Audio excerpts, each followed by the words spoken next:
Good morning student. Next topic है हमारा lanthanides and actinides, F block elements, class 12th। तो हम इसमें पढ़ेंगे एफ ब्लॉक। पहले हम पढ़ेंगे लैंथेनाइट्स इस टॉपिक में। नेक्स्ट उसका है introduction.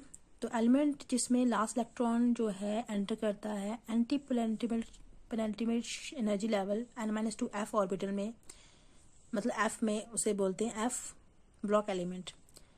So these elements have been termed as F block elements since the last electron enter one of the F orbital।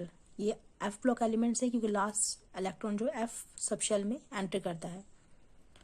इन्हें इनर ट्रांजिशन एलिमेंट भी बोलते हैं क्योंकि लास्ट इलेक्ट्रॉन किसमें एंटर करता है n-2 F ऑर्बिटल्स में, जो इनर शेल होती है। इनकी इलेक्ट्रॉनिक कॉन्फ़िगरेशन जो है n-2 F 114, 1 से लेकर 14 तक इलेक्ट्रॉन एंटर करते हैं, n-1 D 0 से 1 electron ns2। They have 3 incomplete shells, इसमें 3 इनकम्प्लीट शेल्स होती हैं। अब क्लासिफिकेशन क्या है इसमें, लैंथेनाइट एंड एक्टिनाइट्स। तो element in which the last electron enter one of the 4f orbital are called 4f block. जिसमें 4f में एंटर करते हैं उसे बोलते हैं 4f ब्लॉक, उन्हें बोलते हैं लैंथेनाइट। जैसे फर्स्ट इनर ट्रांजिशन सीरीज बोलते हैं, इन्हें लैंथेनाइट्स बोलते हैं, लैंथेनॉट्स बोलते हैं या लैंथेनाइट्स बोलते हैं, क्योंकि लैंथियम के बाद आते हैं। इसमें 14 एलिमेंट्स होते हैं 58 से लेकर 71 तक, और ये बहुत कम पाए जाते हैं। नेक्स्ट है एक्टिनाइट्स। एलिमेंट इसमें लास्ट इलेक्ट्रॉन एंटर करता है 5f ऑर्बिटल में, 5f ब्लॉक एलिमेंट्स बोलते हैं इनको, सेकंड इनर ट्रांजिशन एलिमेंट भी बोलते हैं। इसमें 14 एलिमेंट्स आते हैं 90 to 103। एक्टिनाइट्स, एक्टिनॉन्स, एक्टिनाइट्स बोलते हैं क्योंकि ये एक्टिनियम के बाद आते हैं। उसके बाद आता है इसकी इलेक्ट्रॉनिक कॉन्फ़िगरेशन। तो लैंथियम 57 से, xenon 5d1 6s2, oxidation state +3 5d1 4f 0, cerium, सीडियम, नियोडियम, प्रोथियम, समेरियम,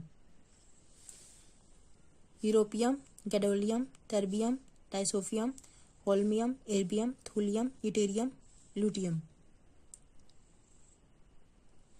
तो ये हो गए। इसको हम ऐसे भी याद कर सकते हैं, ला, सी, पर, नत, पम, सम, यू, गट, टब, डाई, हो, ईर, तम या ब्लू। इस तरीके से हम इसको याद कर सकते हैं। तो इलेक्ट्रॉनिक कॉन्फ़िगरेशन जो लैंथेनाइट की है उसमें क्या बताया गया है, लैंथेनाइट जो है इनकी electronic configuration with 6s2 common but with variable occupancy of 4f level. 6s2 common होगा, सब में 6s2 होगा लास्ट में, मगर सिर्फ क्या होगा 4f में इलेक्ट्रॉन भरते जा रहे हैं। तो इलेक्ट्रॉनिक कॉन्फ़िगरेशन जो सीरियम की है वो क्या है 4f2 5d0 6s2। तो इलेक्ट्रॉनिक कॉन्फ़िगरेशन यूरोपियम जो है 4f7 6s2 है। गैडोलियम की क्या है 4f7 5d1 6s2 है।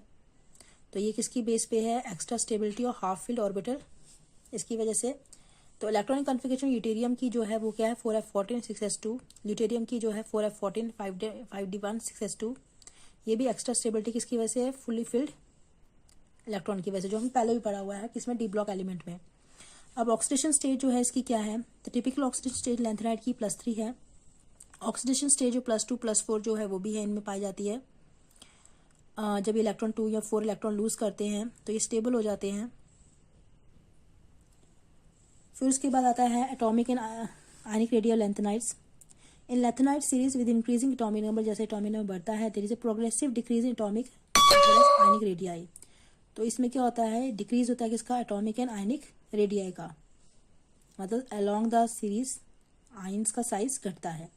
This regular decrease in the atomic and ionic radial lanthanide with increasing atomic number is called lanthanide contraction. जो आगे बढ़ने से उनका साइज घट रहा है वो किसकी वजह से, लैंथेनाइट कॉन्ट्रैक्शन से। हम पढ़ेंगे क्या होता है लैंथेनाइट कॉन्ट्रैक्शन, किस पे भी क्वेश्चन आता है, दैट इज लैंथेनाइट कॉन्ट्रैक्शन।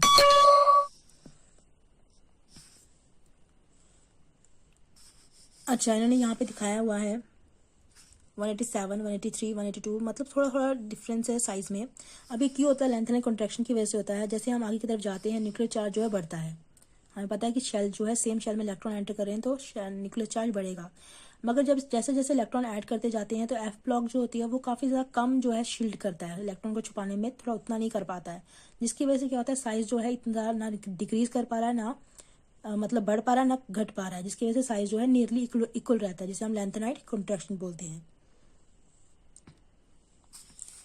अब इसमें आता है इंपॉर्टेंट कैरेक्टरिस्टिक लैंथेनाइट की।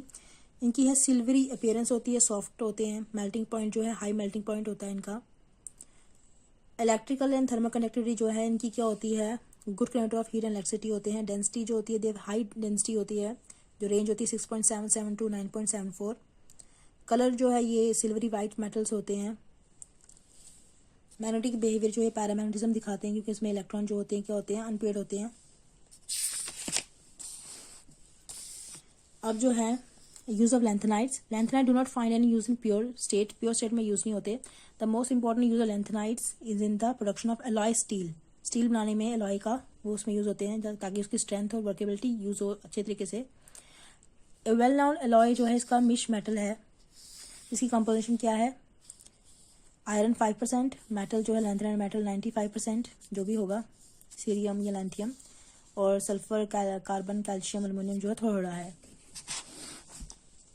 नेक्स्ट है ऑक्साइड जो इसके हैं वो यूज होते हैं ग्लास इंडस्ट्रीज में, पॉलिशिंग ग्लास को पॉलिश करने के लिए।